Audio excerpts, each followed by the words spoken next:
Libro Conducción del Niño, capítulo 4. Los métodos de enseñanza. La tarea de dirección de los padres debe ser objeto de estudio. La obra de los padres rara vez se realiza como se debiera. Padres, ¿habéis estudiado el tema de la dirección paterna a fin de educar sabiamente la voluntad y los impulsos de vuestros hijos? Enseñad a los jóvenes zarcillos a que se entrelacen en torno a Dios como soporte. No basta que digáis, haz esto o haz aquello, y luego os desentendáis y olvidéis de lo que habéis requerido, y los niños queden en libertad de no cumplir vuestras órdenes. Disponed las cosas para que vuestros hijos obedezcan vuestras órdenes con gozo. Enseñad a los zarcillos a aprenderse de Jesús.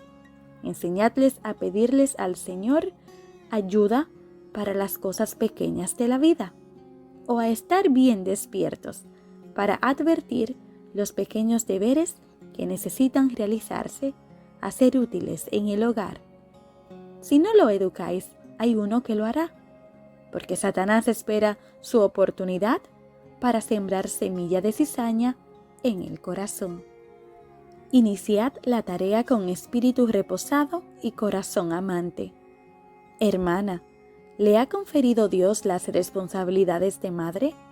Necesita aprender los métodos correctos y adquirir tacto para la educación de sus pequeños, para que permanezcan en el camino del Señor. Necesita buscar constantemente la cultura más elevada de la mente y el alma, para poder encarar la educación y la preparación de sus hijos con un espíritu reposado y un corazón amante, para poder imbuirlos de aspiraciones puras y cultivar en ellos un amor por las cosas honradas, puras y santas. Como humilde hija de Dios, aprenda en la escuela de Cristo. Busque constantemente mejorar sus facultades para que pueda realizar la obra más perfecta y cabal en el hogar, tanto por precepto como por ejemplo. El efecto de los modales reposados y suaves. Pocos comprenden el efecto de los modales suaves pero firmes, aún en el cuidado de un bebé. La madre irritable e impaciente crea mal humor en el niño que tiene en sus brazos, mientras que los modales suaves tienden a aquietar la nerviosidad del pequeño. Hay que probar las teorías. El estudio de los libros será de poco beneficio, a menos que las ideas obtenidas puedan ponerse en práctica. Y sin embargo, las sugestiones más valiosas de los demás deberían adoptarse con reflexión y discernimiento. Tal vez no se adapten igualmente a las circunstancias de cada madre, o a la disposición peculiar o el temperamento de cada niño de la familia. Que la madre estudie cuidadosamente la experiencia de otros, que advierta la diferencia existente entre sus métodos y los propios, y pruebe cuidadosamente aquello que realmente parece tener valor. Métodos empleados en la antigüedad. Desde los más remotos tiempos, los fieles de Israel prestaron mucha atención al asunto de la educación. El Señor había indicado que a los niños, aún desde sus primeros días, se les instruyera acerca de su bondad y grandeza, especialmente como se revelaba en su ley y en la historia de Israel. Mediante el canto, la oración y las lecciones de las Escrituras, las madres tenían que enseñar a sus hijos que la ley de Dios es una expresión de su carácter y que a medida que recibiesen en el corazón los principios de esa ley, la imagen de Dios se delinearía en la mente y en el alma. En la escuela y en el hogar, gran parte de la enseñanza era oral, pero los jóvenes aprendían también a leer los escritos hebreos y los rollos de pergaminos de las escrituras del Antiguo Testamento se abrían a su estudio. Enseñad con bondad y afecto. Los padres y las madres tienen a su cargo la obra especial de enseñar a sus hijos con bondad y afecto. Deben demostrar que como padres son los que sujetan las riendas, que gobiernan y que no son gobernados por sus hijos. Deben enseñar que de cada uno se requiere obediencia. El espíritu inquieto se inclina naturalmente a la travesura. La mente activa, si no está ocupada con cosas mejores, prestará atención a lo que sugiere Satanás. Los niños necesitan ser instruidos, ser guiados por las sendas seguras, ser mantenidos fuera del vicio, ser ganados por la bondad y ser confirmados en el bien hacer. Padres y madres, tenéis una obra solemne que realizar. La salvación eterna de vuestros hijos depende de vuestra conducta. ¿Cómo educaréis con éxito a vuestros hijos? No reprendiéndolos, porque no harán ningún bien. Hablad a vuestros hijos como si tuvierais confianza en su inteligencia. Tratadlos con bondad, ternura y amor. Decidles lo que Dios espera que hagan. Decidles que Dios desea que se eduquen y se preparen para ser obreros con Él. Cuando hagáis vuestra parte, podéis confiar que el Señor hará su parte. Dedicad tiempo a razonar. Cada madre debería dedicar tiempo para razonar con sus hijos, para corregir sus errores y enseñarles pacientemente la conducta correcta. Cambiad los métodos de instrucción. En la educación de los jóvenes debe ejercerse el mayor cuidado y variar la instrucción, a fin de poner a contribución las altas y nobles facultades de la mente.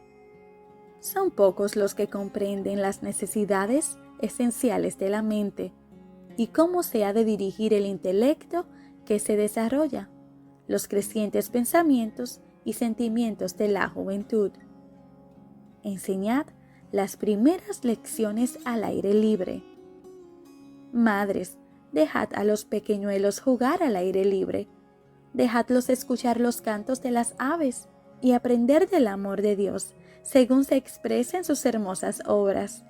Enseñadles lecciones sencillas del libro de la naturaleza y de las cosas que los rodean, y a medida que sus mentes se expandan, podrán añadirse las lecciones de los libros y grabarse firmemente en su memoria. Por otra razón, el cultivo del suelo es un buen trabajo para los niños y jóvenes. Los pone en contacto directo con la naturaleza y el Dios de ella, y para que tengan esta ventaja, debe haber, en cuanto sea posible, en relación con nuestras escuelas, grandes jardines y extensos terrenos para el cultivo. Una educación recibida en tal ambiente está de acuerdo con las indicaciones que Dios ha dado para la instrucción de los jóvenes. Será especialmente valioso para los niños y los jóvenes nerviosos que hallan agotadoras y difíciles de recordar las lecciones de los libros. Hay salud y felicidad para ellos en el estudio de la naturaleza, y las impresiones hechas no se desvanecerán de su mente, porque quedarán asociadas con objetos que están continuamente delante de sus ojos. Haced las lecciones cortas e interesantes. Cuando los padres cumplan cabalmente su parte, presentando línea sobre línea y precepto sobre precepto, haciendo sus lecciones cortas e interesantes y enseñando no solo por precepto, sino también por ejemplo, el Señor colaborará con sus esfuerzos y los convertirá en maestros eficientes. Decidlo con sencillez, decidlo con frecuencia. Los que instruyen a los niños deberían evitar observaciones tediosas. Las observaciones cortas y al punto tendrán una feliz influencia. Si debe decirse mucho, dígaselo brevemente, pero con frecuencia. Unas pocas palabras interesantes, una vez y otra, serán de más beneficio que decirlas todas de una sola vez. Los discursos largos recargan la mente de capacidad reducida de los niños. El exceso de conversación los llevará a detestar aún la instrucción espiritual, del mismo modo como el comer en exceso recarga el estómago y debilita el apetito, conduciendo a rechazar el alimento. Las mentes de la gente pueden llegar a saturarse con demasiadas peroratas. Estimúlese el pensamiento independiente. De ese modo, al mismo tiempo que los niños y los jóvenes obtienen el conocimiento de los hechos por medio de los maestros y libros de texto, pueden aprender a sacar lecciones y descubrir verdades por sí mismos. Cuando trabajan en el jardín, interrogadles acerca de lo que aprenden del cuidado de sus plantas. Cuando contemplan un paisaje hermoso, preguntadles por qué vistió Dios los campos y los bosques con tonos tan encantadores y variados. ¿Por qué no es todo de un tinte pardo sombrío? Cuando recogen flores, inducidlos a pensar por qué conservó para nosotros la belleza de esos restos del Edén. Enseñadles a notar por todas partes, mediante las evidencias que ofrece la naturaleza, el cuidado de Dios por nosotros, la maravillosa adaptación de todas las cosas a nuestras necesidades y felicidad. Diríjase la actividad infantil. Los padres no necesitan pensar que es necesario reprimir la actividad de sus hijos, sino que deben comprender que es esencial guiarlos y prepararlos en las direcciones debidas. Estos impulsos activos son como los zarcillos, que si no se les orienta, se prenderán de cualquier tronco y rama y se asirán de soportes bajos. Si no se enseña a los vástagos a afirmarse en los soportes debidos, desperdiciarán sus energías sin propósito alguno. Lo mismo acontece con los niños. Sus actividades deben orientarse en la dirección correcta. Dadles a sus manos y mentes actividades que los hagan progresar en realizaciones físicas y mentales. Enseñadles a ser útiles en una edad temprana. Muy temprano debe enseñarse al niño a ser útil. Tan pronto como su fuerza y su poder de razonar hayan adquirido cierto desarrollo, debe dársele algo que hacer en casa.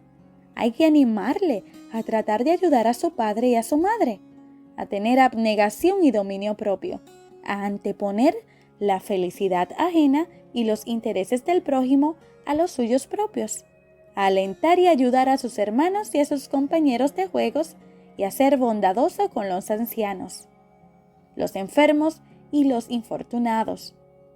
Cuanto más compenetre el hogar el verdadero espíritu servicial, tanto más plenamente se desarrollará en la vida de los niños.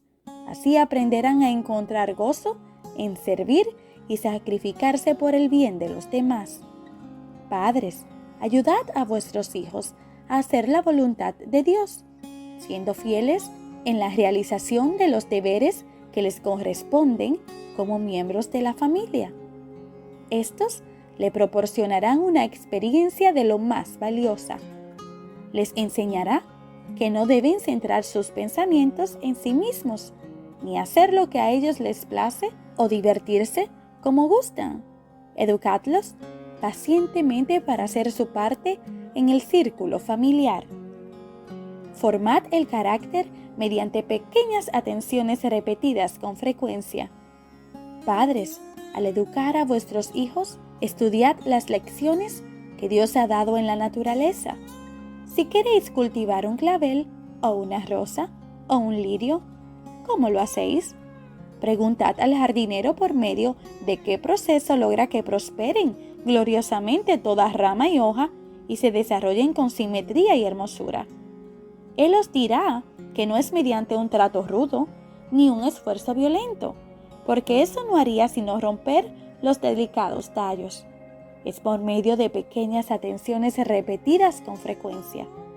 Riega el suelo y protege las crecientes plantas del viento impetuoso y del sol abrasador. Y Dios las hace prosperar y florecer con hermosura. Al tratar con vuestros hijos, seguid el método del jardinero. por toques suaves, por un ministerio amante. Tratad de moldear su carácter según el carácter de Cristo. Prestad atención a las cosas pequeñas. Qué gran error se comete en la educación de los niños y los jóvenes. Al favorecerlos, complacerlos y halagarlos, se tornan egoístas e ineficaces y carecen de energía para realizar las pequeñas cosas de la vida. No se los educa para adquirir fortaleza de carácter mediante la realización de los deberes diarios, aunque parezcan muy humildes. Nadie está calificado para cumplir una obra más grande e importante, a menos que haya sido fiel en la realización de los deberes menores.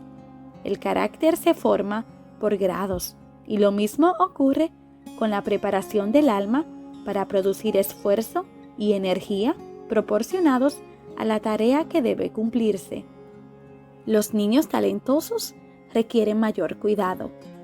Deberíamos impresionar las mentes de nuestros hijos con la idea de que no se pertenecen a sí mismos, para ir, venir, vestirse y actuar como les plazca.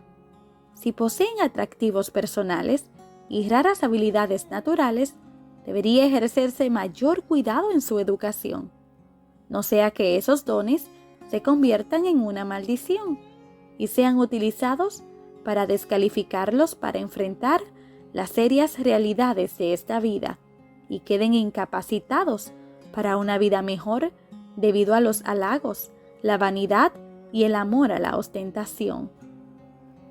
Evítense los halagos indebidos.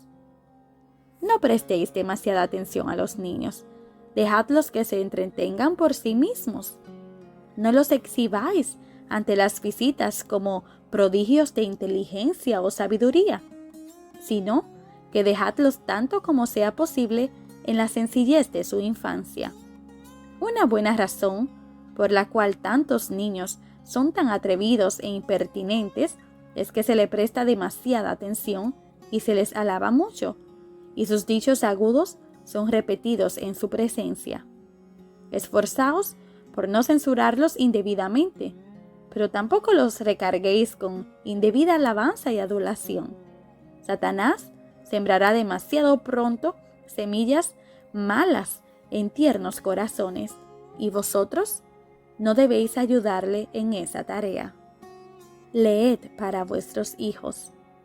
Padres y madres, obtened toda la ayuda que podáis del estudio de nuestros libros y publicaciones. Tomad tiempo para leer a vuestros hijos. Formad un círculo de lectura en el hogar, en el cual cada miembro de la familia pondrá a un lado las ocupaciones del día y se reunirá en el estudio. Los jóvenes que han estado acostumbrados a leer novelas y libros de cuentos triviales recibirán especial beneficio por participar del estudio familiar vespertino. Instruya, no diga. A los padres se les encomienda la gran tarea de educar y enseñar a sus hijos para la vida futura e inmortal. Muchos padres y madres parecen pensar que se alimentan y visten a sus pequeños y los educan de acuerdo a las normas del mundo, ya han cumplido su deber. Están demasiado ocupados con los negocios o el placer para hacer que la educación de sus hijos sea el objeto de estudio de sus vidas. No procuran educarlos para que empleen sus talentos para honra de su Redentor. Salomón no dijo: «Di al niño su camino, y aun cuando fuese viejo, no se apartará de él», sino que dijo: «Instruye al niño en su camino, y aun cuando fuere viejo, no se apartará de él». Educar para ejercer dominio propio. Ninguna obra emprendida por los hombres requiere mayor cuidado y habilidad que la preparación y la educación de vida de los jóvenes y los niños. No hay influencias tan potentes como las que nos rodean en nuestros primeros años de vida. La naturaleza del hombre es triple, y la educación recomendada por Salomón comprende el recto desarrollo de las facultades físicas, intelectuales y morales. A fin de realizar debidamente esta obra, los padres y los maestros deben comprender cómo debe ser la manera de vivir del niño. Esto comprende más que un conocimiento de los libros o el aprendizaje de la escuela. Abarca la práctica de la temperancia, la bondad fraternal y la piedad, el cumplimiento de nuestro deber hacia nosotros, nuestros prójimos y Dios. La enseñanza de los niños debe guiarse por principios diferentes de los que gobiernan la enseñanza de los animales irracionales. La bestia debe únicamente acostumbrarse a someterse a su maestro, pero el niño debe aprender a controlarse a sí mismo. La voluntad debe enseñarse para que obedezca los dictados de la razón y la conciencia. Es posible disciplinar a un niño para que, como la bestia, no posea voluntad propia, al hundirse su individualidad en la de su maestro. Esta enseñanza no es buena y tiene efectos desastrosos. Los niños que son educados en esta forma carecerán de firmeza y decisión. No se les enseña a obrar por principio. Las facultades del razonamiento no se fortalecen por el ejercicio. Hasta donde sea posible, cada niño debería ser enseñado a confiar en sí mismo. Al poner en ejercicio las diferentes facultades, aprenderá dónde es más fuerte y en qué es deficiente. Un instructor sabio dará atención especial al desarrollo de los rasgos más débiles a fin de que el niño forme un carácter bien equilibrado y armonioso.